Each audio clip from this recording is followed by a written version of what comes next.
people focus more on the analytics and not on creating. I don't like seeing replays of Twitch streams on YouTube that haven't been formatted for YouTube. AI sucks at psychology. The moment that AI will get better at psychology is the moment that psychology changes. It did the music, it did the zoom ins, it did everything that you would think you would need someone with human cells to do.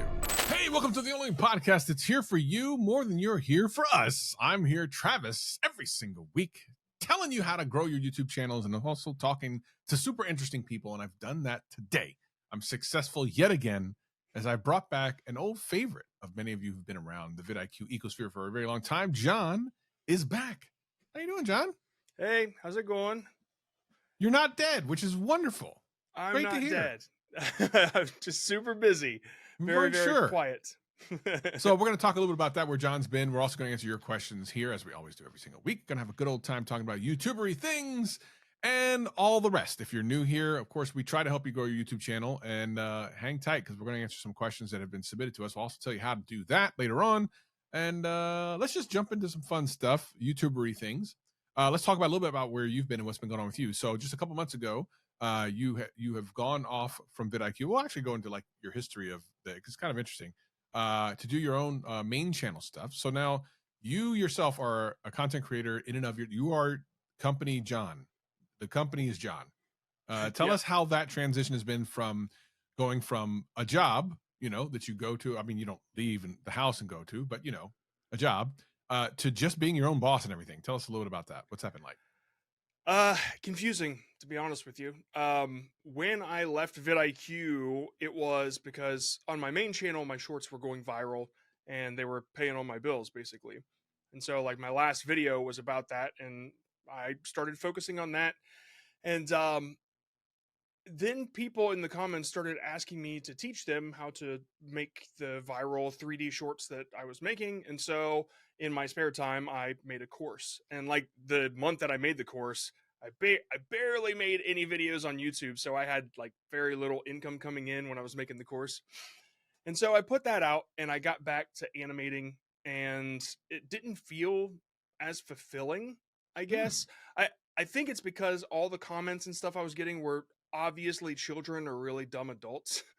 And it's like, you're going to get that with shorts entertainment, right? Sure, but when every comment says 6'7", you're just like, what am I doing here? Yeah.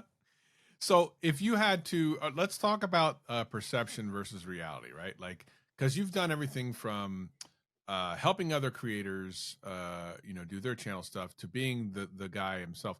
What are the perceptions you had going into being full-time for yourself versus the reality of that?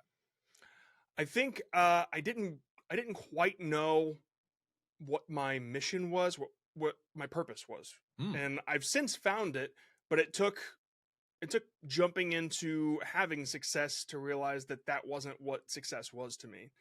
And so when I started getting comments like, hey, my first short just went viral, and I'm like, that feels way more fulfilling than getting millions of views for some reason. And so I kind of started heading that direction. And you know, I've always struggled with like niche. Well, if you're 36 or older and you struggle with a niche for years and years, screw it, just get a mission instead. And so now helping creators is my mission. And I don't know, I forgot about niche a while ago. So yeah, it helps, honestly. Well, let's, just for people who don't know, I might as well get people caught up on how we met, because we've known each other for, and this is weird, John, for a couple of years now. It's weird to say that, dude, because it doesn't seem like it. It seriously feels like yesterday. Yeah, it seems like so the way this worked is, a couple years back, I was running a program called vidIQ Max, and it was a group coaching program here. And John came through as one of the students, which was really great. And he was in the Discord while we were doing a live stream audit, I think.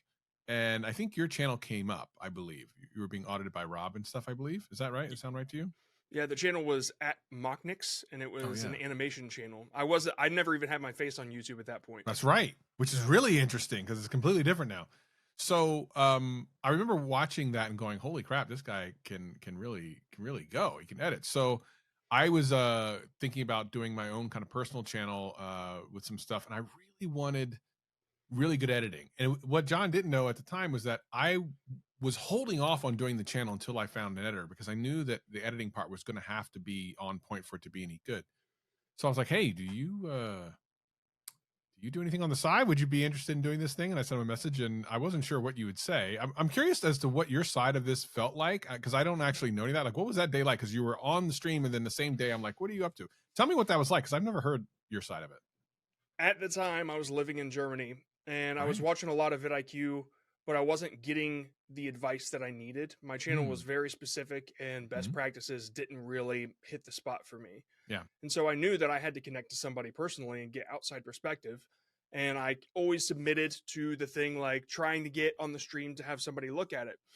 And I knew when Max came up, you guys advertised like Max gets priority. You pick Yep. one from Max every time. Mhm. And so I sat there for a while. I didn't have much money because I was still like becoming a citizen, so I didn't have a job.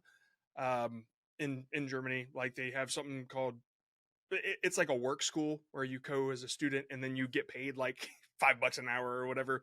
Okay. And so I sat there knowing like I this is not something I can afford, but my whole life where I've gotten has been through networking, and I know that if I Mm. go in there, I'm going to connect to somebody that will lead me somewhere.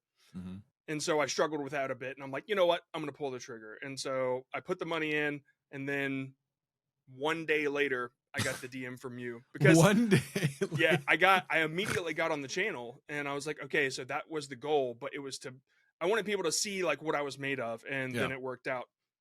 Yeah. Dude, I remember when after that stream, after I talked to you a little bit, I Yeah. went to my wife and I said, you know, it'd be really awesome if I got to work at vidIQ at the end of this. Like that would be the dream job. Dude, I Yeah. swear, I said that to her, and she's like, that would be really cool. And then a couple months later, she's like, you got your dream job. Yeah. Like, yeah, yeah, it So really worked out. so what ended up happening was we worked together on a channel called Travis Tries the World, which of all the content I've ever done on YouTube, I am most proud of all of that. There's not a single video that we worked on that I'm not proud of. Not just because of how cool the stuff came out, but like it was so collaborative. We would sit on calls for like an hour and just come up with ideas and some wacky stuff we would do. And I do miss that to a certain degree, because like I feel like some of the most creative stuff I've ever come up with has been in a call with you. But you made it all come to reality. Like your editing style, your ability to do special effects, stuff that I can't do, made that stuff come to reality. And then there was an opening for a thumbnail designer for vidIQ, and I'm like, I know you can do thumbnails because you had done some of mine. And I'm like, this would be a good step in. This would be a good way to get you in the door. And it wasn't long before you were doing edits, and then you were on the channel, and then you were doing all the stuff, and I'm not surprised by any of this. I knew you were talented when I first met you. So, as things went better for you and you started creating content, obviously your personal stuff started to take off, and you made a big pivot. So you went from, when you first went into vidIQ at the animation channel, when did you decide to like make a channel that has nothing to do with, like, you showed your face? Like, what did that come to be? How did you come to that? When I first started collaborating with Travis, it was about 2 weeks after I started the Hey John Scott channel. Mm-hmm. With Travis Tries with you. Mm-hmm. Like I'm talking about you in third person as if you're not here. And I remember thinking, well, now I got this free time. Like I want my version of that too. And I still didn't know what I wanted. And if you go back into all the videos that are privated, I tried Mhm. a lot of different things. I even tried like moist critical style commentary, which got Mm. my first copyright claim, I Oh. remember. Or it was like a warning or something because it Yeah. was a meme that had the audio claimed by some unrelated. Anyway, it doesn't matter.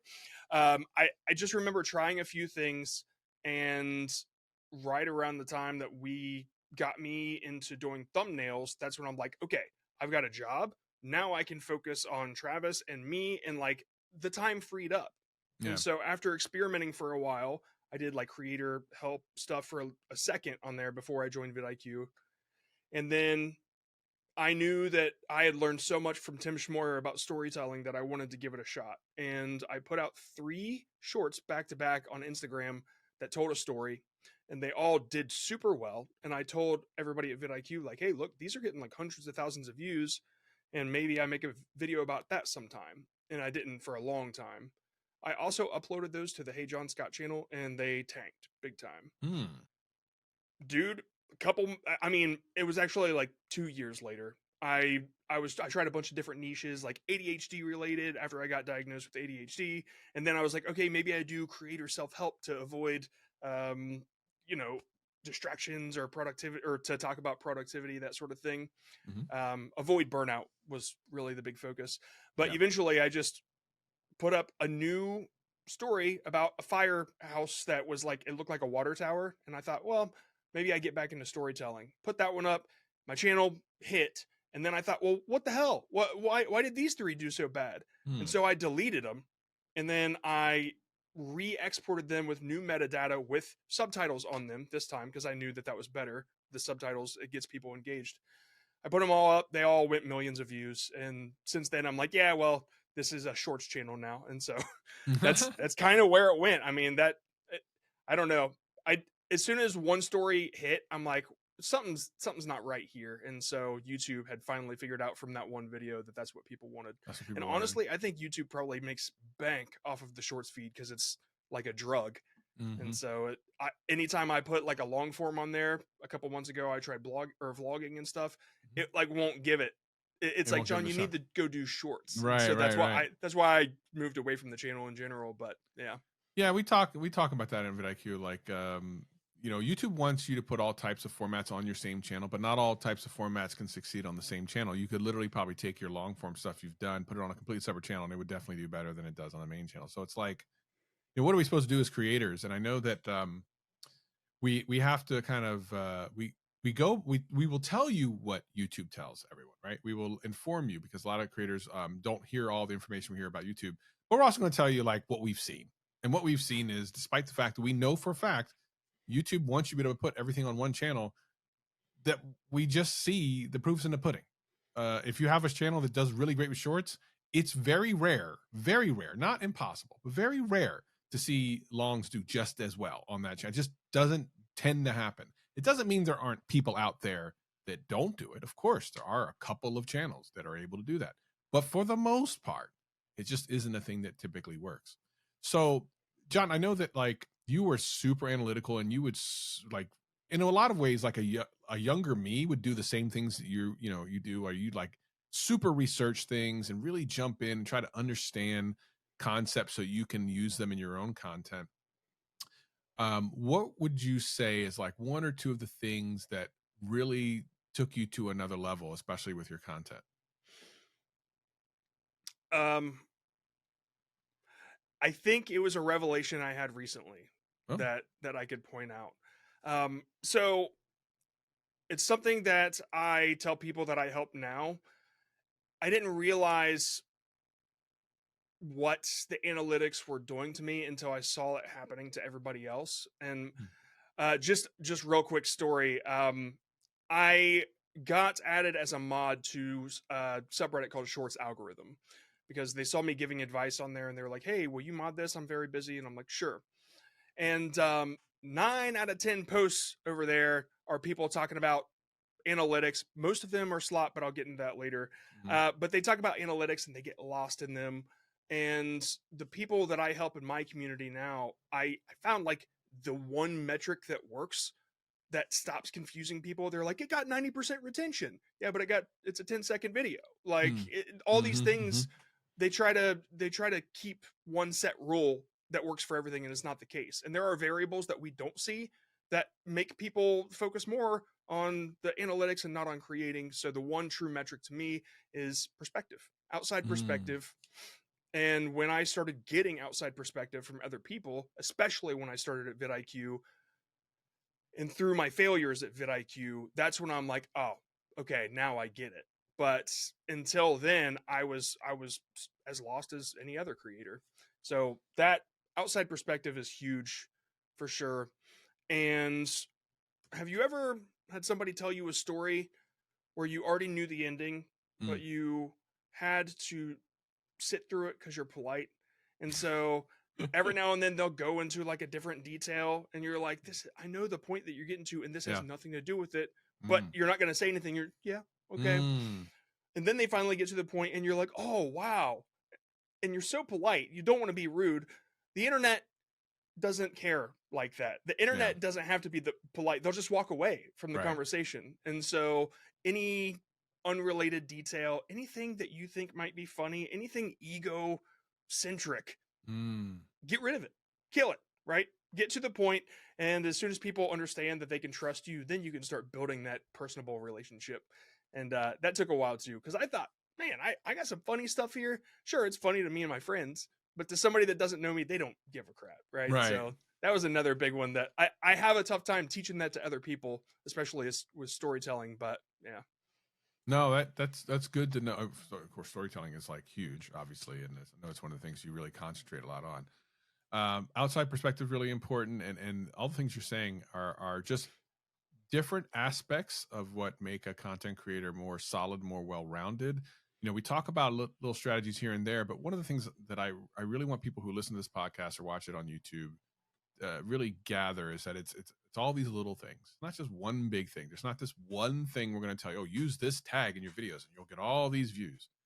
I think you just have to recognize that we're talking about appealing to humans, and that in and of itself is a complicated thing. It's why I don't really spend as much time worrying about the algorithm. I am a person who's really interested in human beings and like why humans do the things they do, which is why I've been super successful in helping other people grow, because I'm not worried about, oh, I mean, I do talk about click-through rates and stuff, but to be honest, I'm more like, well, why did they click? And then why did they stay?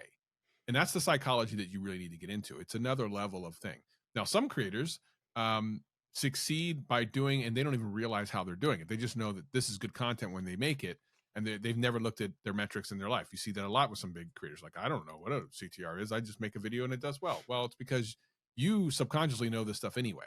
It doesn't mean that you don't need to know this stuff. They just already know it, even though they don't recognize that they know it. So everything you're saying is 100% true. And sometimes the outside perspective will prove to you that you're doing things that are egocentric, that you're just blathering on about stuff that people aren't interested in. And that's why there's things like the skip ahead feature on YouTube now, which is you can't skip ahead on a conversation. You right. Can't just be like, skip 10 seconds. Right. I wish I'd go 2x, man. Let's get the 2x speed on this thing. It's why community is so important. Like, that's why Max was so huge to me. That's why Discord is so huge to me, because it's as simple as, hey, where did you drop off here? When did you stop paying attention? Or when did you get bored?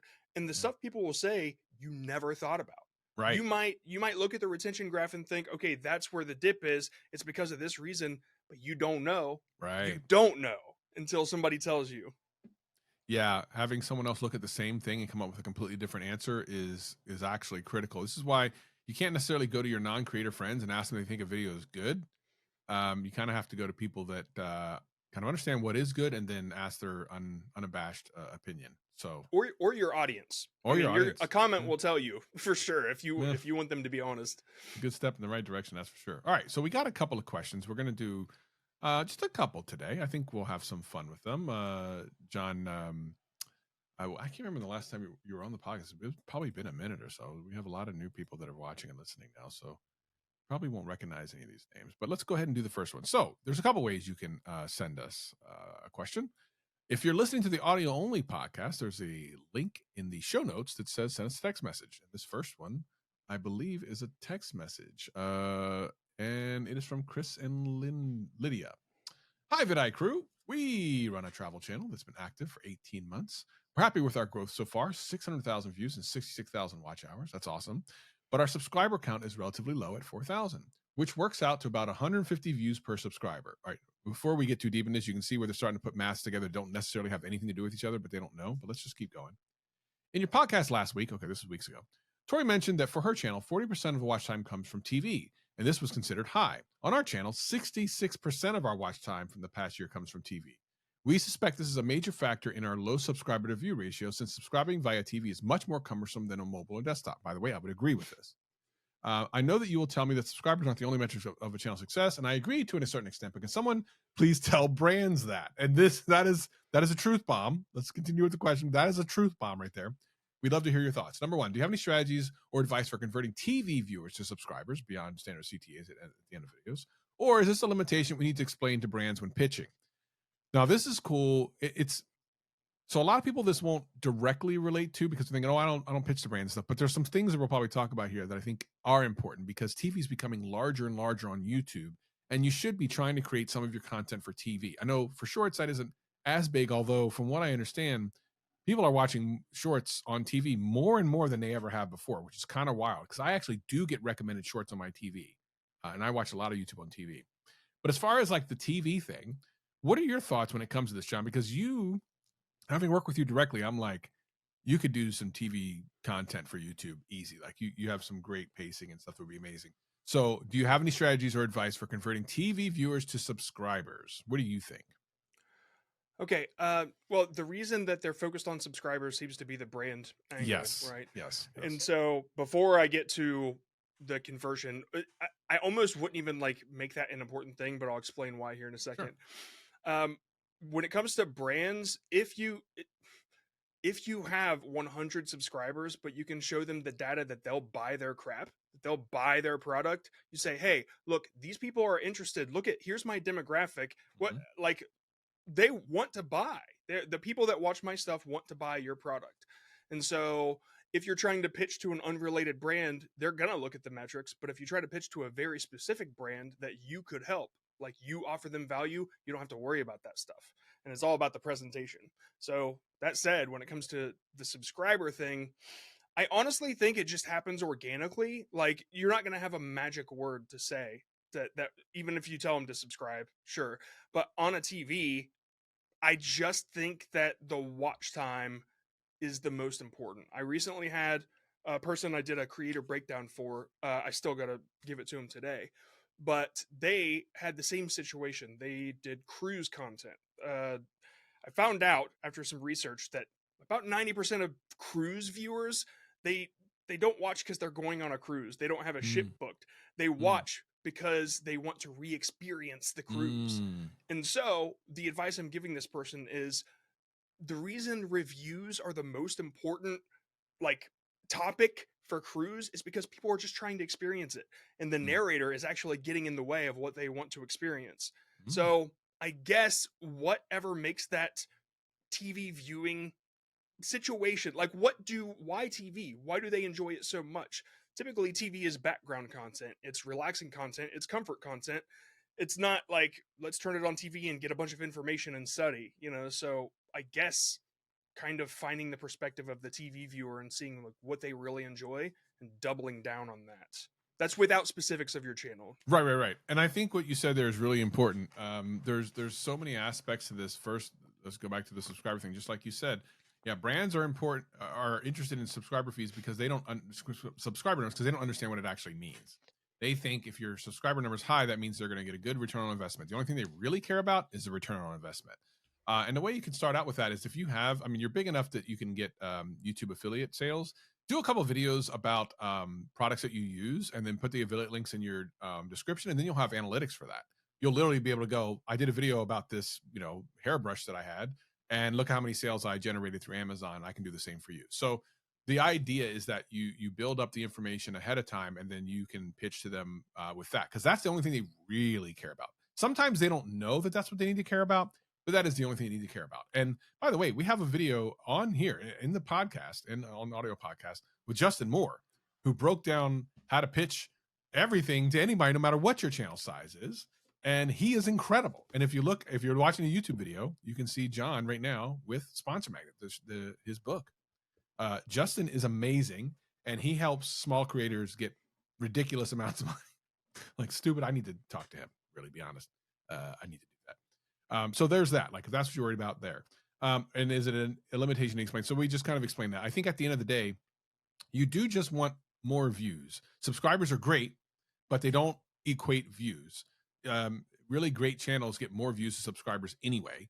So hopefully you're experiencing that if you're a successful channel. And while again, I understand that brands tend to look at that stuff. If you can show them that if you give me this money, I'm going to make you more money, they don't really care at all. Like they don't. And I have a friend who's making a really incredible amount of money with very few views on his channel. It's kind of breathtaking, and it really like opened my mind to that. Okay, next question from Marshall. Hey, vidIQ team, my name is Marshall from Australia, from the upside down, as I like to call it. And have been listening to the podcast since about April of this year. Since I've been listening to your advice, it has helped me get one of my 3 channels I run going off since last year when I restarted the channel in October of last year. What would be better for my small channel that has 27 subs at the time of writing this email? Doing live streams on Twitch, YouTube, or just recording it like I already do, then uploading it? So I guess they're saying that one of their, I assume it might be gaming. I don't know if it's on Twitch, you would assume maybe Yeah, gaming here. I was You trying know, to figure that out. Yeah. yeah, it's, and by the way, a lot of these emails are truncated. Some people tend to send really long emails, and I gotta, kill my darlings to get the right email in. Got it. So at this point, they're basically, I think, before we get to the second question, it's like, what would be better for your small channel? Doing live streams on Twitch, YouTube, or just recording it and then uploading. I think really you need to do the content for the platform you're on. I don't like, I mean, unless you have something really spectacular that happens on Twitch specifically and you weren't streaming on YouTube, do it natively on YouTube, stream it on YouTube, and then use I don't know if it's out yet, but I know they have a feature coming out that'll take best clips from your live stream on YouTube and immediately make videos out of them. So you should just be multi-streaming, in my opinion. If you're going to be streaming at all, just multi-stream, meet people where they are. Because I'll be honest, like if I see there's some things I watch on YouTube streaming that are also live streaming on Twitch, but I'll watch it on YouTube because I don't have to worry about commercials there. If you don't have the Twitch, not even Twitch Prime, but like, Twitch subscription or whatever, you might get commercials. And even if you like Twitch, most people have Amazon Prime, which means, there's a good chance that some of you might have premium, which means you don't have to worry about ads. So you're watching it on YouTube rather than Twitch. And I don't like seeing personally, and you might not be able to get around this, replays of Twitch streams on YouTube that haven't been formatted for YouTube. Like you see a bunch of Twitch things come up and like, that I don't even know what that is. So I personally don't like that. So I think, in my opinion, that's what you should do. But what do you think, John, for this first question?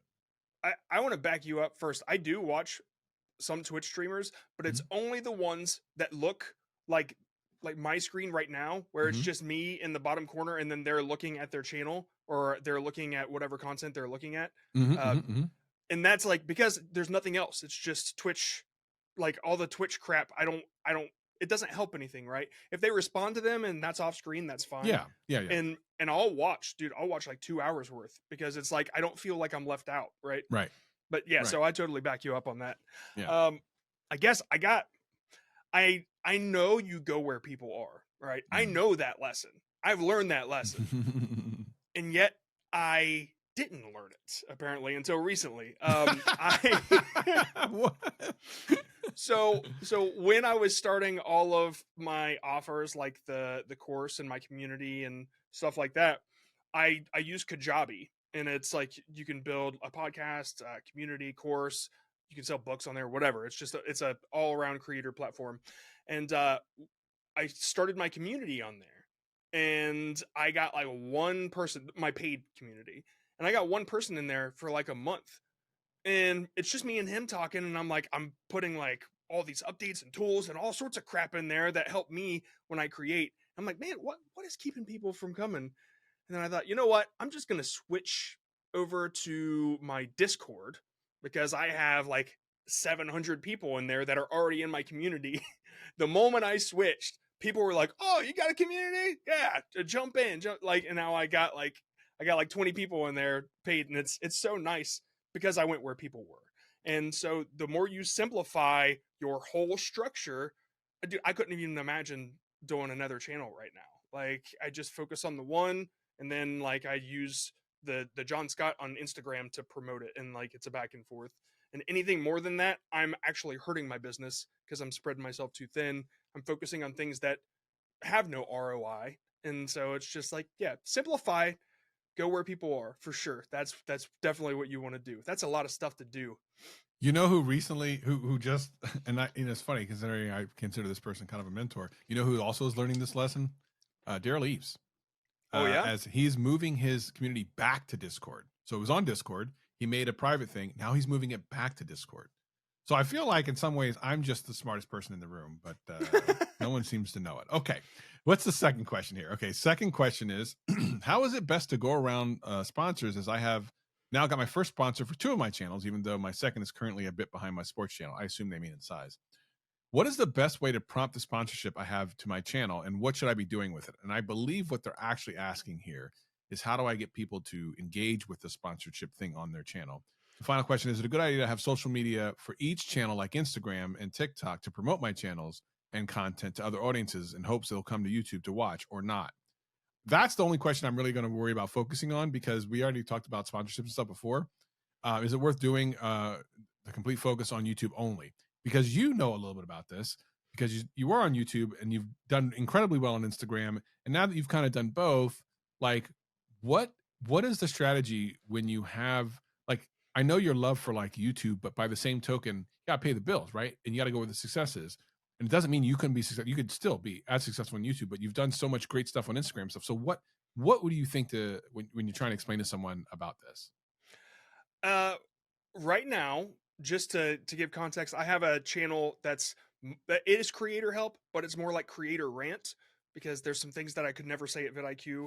It's not family friendly at That's all. fair. That's And fair. it's called creator rant. It's Okay. I mean, I just kind of popped it down there, Mhm. but you can see some of the stuff that I talk about is, yeah, it's things that are going wrong with YouTube. It's talking Yeah. about slop creators. Mhm. But what I found, let me just scroll back up because that one's not good.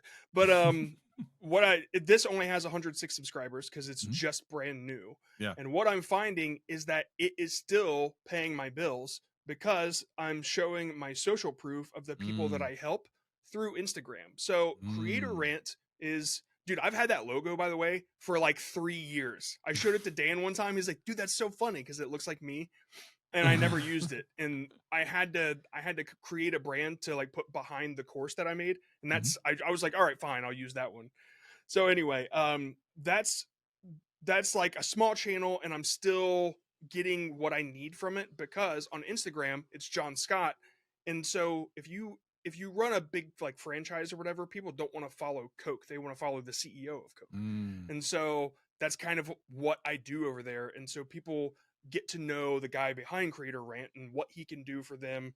And then it's over here for my general content over there for like get help directly from me. And I just got this guy a million views and that sort of thing.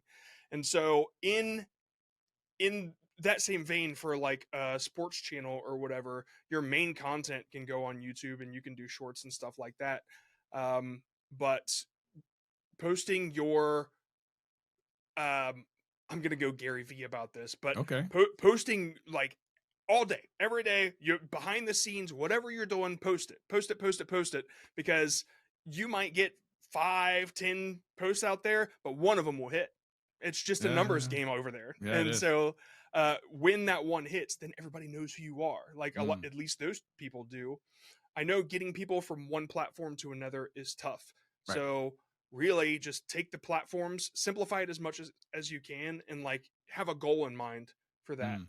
And that's what I did with Creator Rant. But I used to be in the same boat where I'm like, I'm gonna try here. I only post on TikTok, so nobody posts my stuff on there first, right? Mm. Because if you do, then they're like the owner.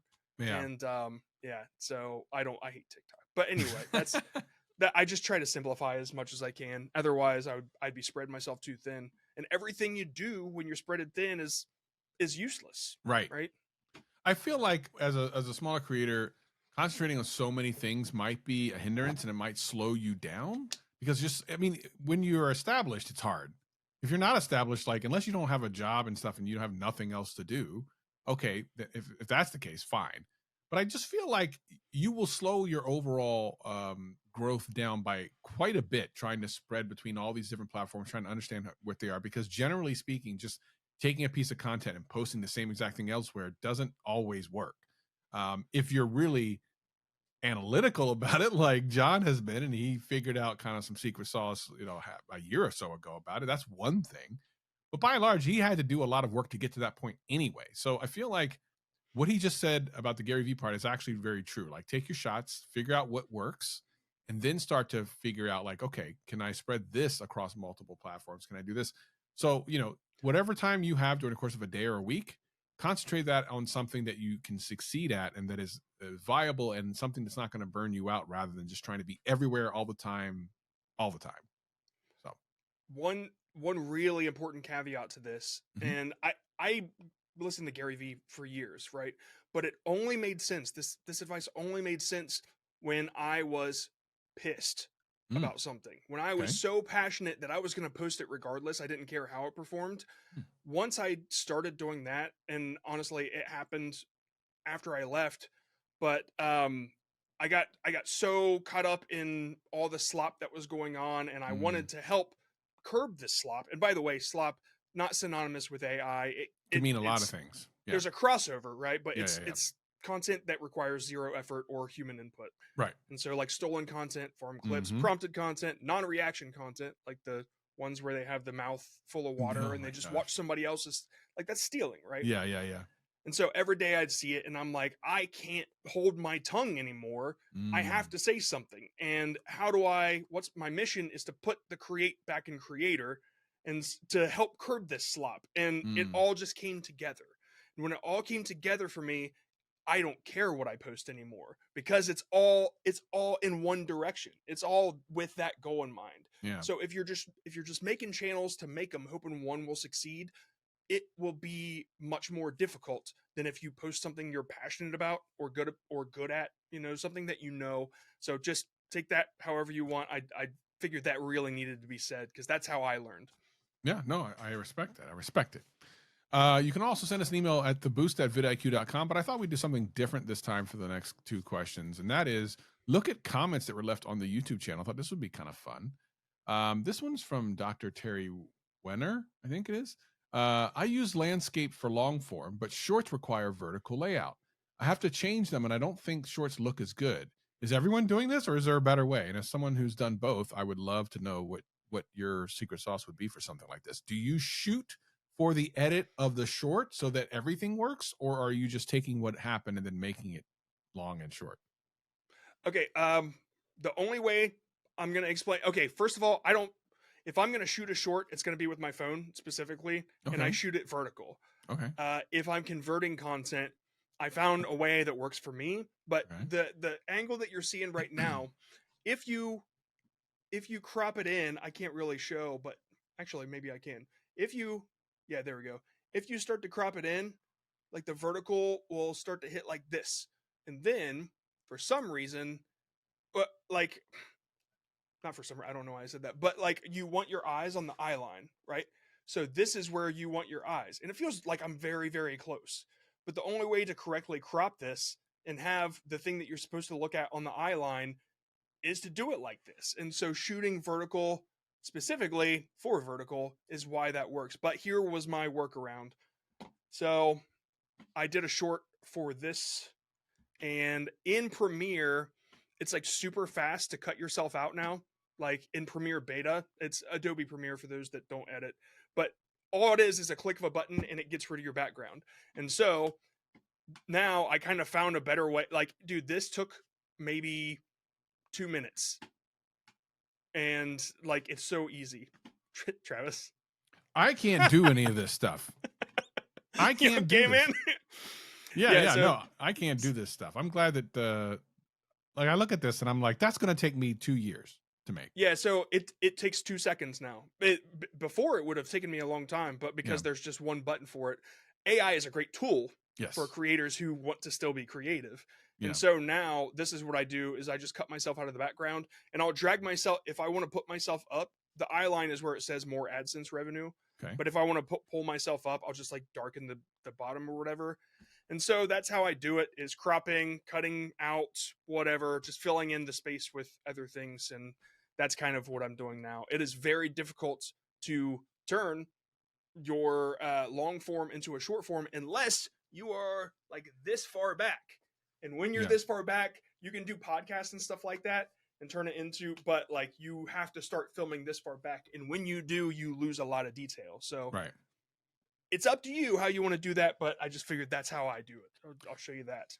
I think that any kind of the thing is that even if someone did do exactly what you just said, it might have sparked something in them to go, oh, okay, no, I don't have to do it. But if I do this and it, you just sparked a new way for them to do it, that's fine. And we see that all the time on this channel. Like we'll say one thing and then we'll get an email like a week or two later, go, oh yeah, I was thinking about this thing. And you just gave me an idea. And I love that. I think that's fantastic. We have very smart people that watch this podcast, which I love, and very creative people because we're all creators. So anyway, last question. This one's interesting because I feel like So AI is a tool, and controversial among creators or not, there are some good things from it for sure. This is one I'm actually kind of excited about, so I hope it gets good. And this is from Katie with a camera. Katie with a camera says, "Do you think AI editing will produce videos that are similar to each other? Like, will AI edited shorts all have the same exact editing style?"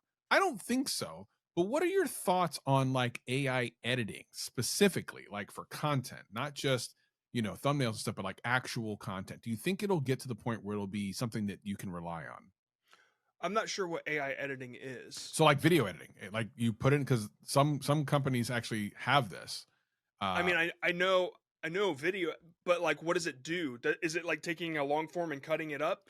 Is that so like Opus? currently, yes, but the idea is that at some point it will do everything, include adding music and all this other stuff. There's a couple of companies out there. I can't remember which one I saw a video from, where allegedly this, and you can't really like, you have to take them at their word that like they'll show you this clip and it's like, holy cow, it's really good. And they're like, this was done by AI. Like, whoa, they did the music, Like, it did the zoom ins, it did everything that you would think you would need someone with human cells to do.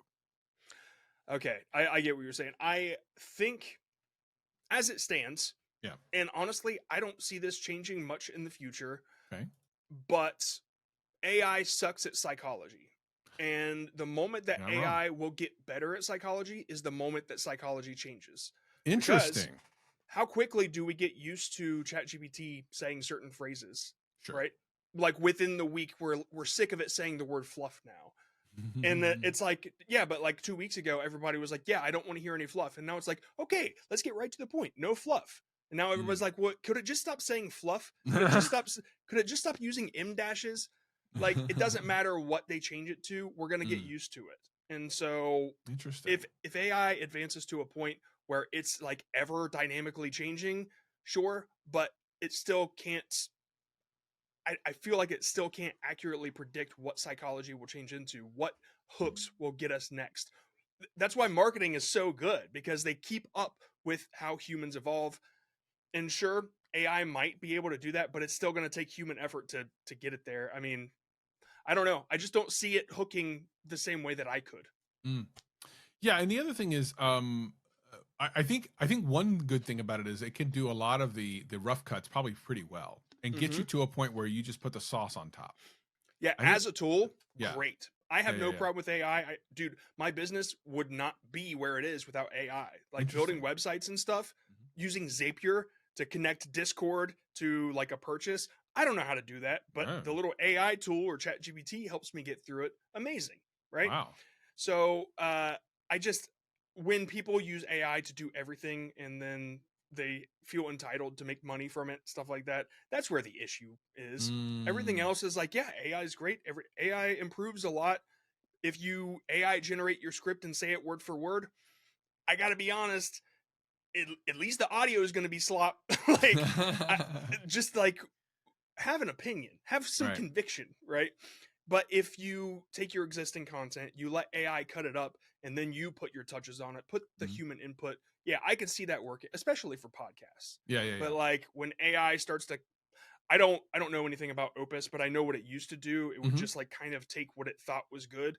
Yeah. I didn't think those were good, right? Yeah, yeah. I watched the podcast and I'm like, why didn't they use that? Right, Because right, right, right. they were a robot. Right, right, Like, right, right. Exactly. so Yeah, yeah. yeah, Yeah, good as a so tool.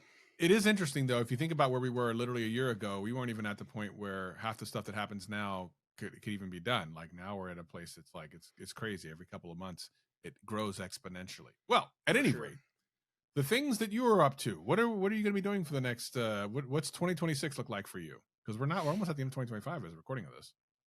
I so I, with the mission of putting the create back in creator and stopping the slop, Stop the basically slop.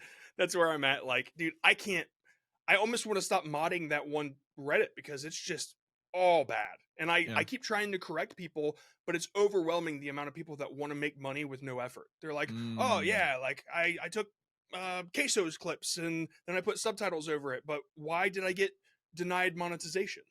yeah. What? And then you tell them, and they're like, "Yeah, but everybody else is doing it." And it's like, just because they haven't been caught yet, or they slipped through the cracks, doesn't mean it's YouTube's not cracking down on it. They're cracking Yeah. down so hard, they're getting rid of channels that don't deserve it. Right. So it's a mess, but yeah, sorry. That's like kind of where my mission is. And so slowly but surely I'm getting more creators into my personal community, which Mhm. is called real creator community, Okay. because it's like there's so many that just, dude, you're not a creator, you're a prompter. Like Right, right. you're a thief. You're not doing anything. And so yeah, I got a little street team in there that we do like report parties Oh. and copyright takedown. Like I teach them when I started John Scott LLC. I went through like 2,000 of my clips that got stolen, and Mm. I got so many channels deleted. Like Wow. I should have recorded it, dude. It was crazy, Yeah, that would have been cool for a video. but anyway, yeah, that's the state of the creator world. And when I was just doing shorts and getting millions of views and stuff, I felt like I wasn't making the world that I wanted to see. Like I wasn't being the Hmm. change I wanted to see. Interesting. Now I feel like I am. 2 days ago, one of my first students said, "Hey, my shorts just started hitting millions of views," and I went to his channel, and he had one that was like 10 million, one that was 30 million. I'm like, Wow. "Damn, I got something here." That's crazy. And so, just putting that out, like that fulfills me more than getting them myself. I don't know, it's awesome. No, that's why I've been for pretty much my entire career, especially here at vidIQ, because I was coaching and then everything else. It's been less about me and more about everyone else. So if you want to check out John, there'll be some links in the description and the show notes. And he'll be back around. He's around. You see him around. Just keep your eye out, especially if you're watching the main vidIQ channel. You might see him pop up here and there, maybe on the live stream or something. So keep your eye out for that. Yeah, I hope so. That's Yeah, what I'm hoping. I missed yeah. them. I I think missed the we'll see you. community. We missed you too, John. We talk about you all the time. In a good way, believe it or not. When I leave, Yeah. they're gonna be like, it's gonna be bad. It's all bad. Anyway, we hope that you've enjoyed. Of course, you're watching the YouTube channel. You can hit subscribe, hit that like button if you do. And if you have hype points, why don't you hit that hype button? I mean, why not? Just hit the hype. I don't even know what that means anymore. But hit the hype. And if you're listening to the audio podcast, leave us a 5-star review. We always love those. See y'all in the next one.